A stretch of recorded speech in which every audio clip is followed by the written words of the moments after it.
In the quiet hum of a coffee shop, an old photo album rests on the table. It's filled with faded pictures of a young man in uniform, his eyes bright with a mix of determination and youthful optimism. That young man was me decades ago. Every picture tells a story, a chapter from a life I once lived, a life of service. I remember the day I enlisted.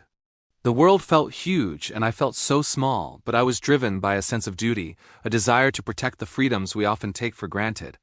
Boot camp was a blur of early mornings, grueling drills, and shouting sergeants who pushed us beyond what we thought were our limits.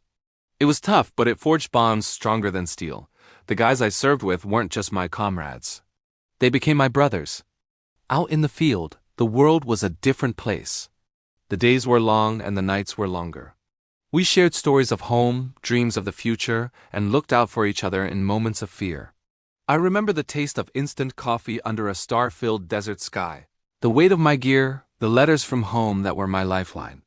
Those letters were folded and refolded until the creases wore them thin, each word a precious reminder of what I was fighting for. One particular memory stands out.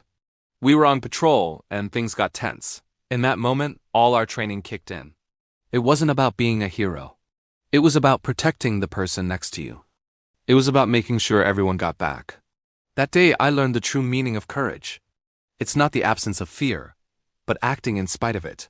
Coming home was another battle. The world had kept spinning, and finding my place in it again was a challenge. The transition from the structured, high-stakes environment of the military to the quiet rhythm of civilian life was jarring. There were moments of struggle, of feeling disconnected. But the same resilience forged in service helped me navigate this new terrain.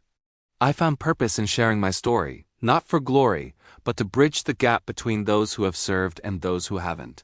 My journey didn't end when I took off the uniform. It simply entered a new chapter. Today, I'm a grandfather, a volunteer, a storyteller. The uniform is packed away, but the lessons it taught me, discipline, integrity, and selfless service, they stay with me every single day. They are the invisible uniform I will wear for the rest of my life. Thanks for listening. If this story resonated with you, consider subscribing for more.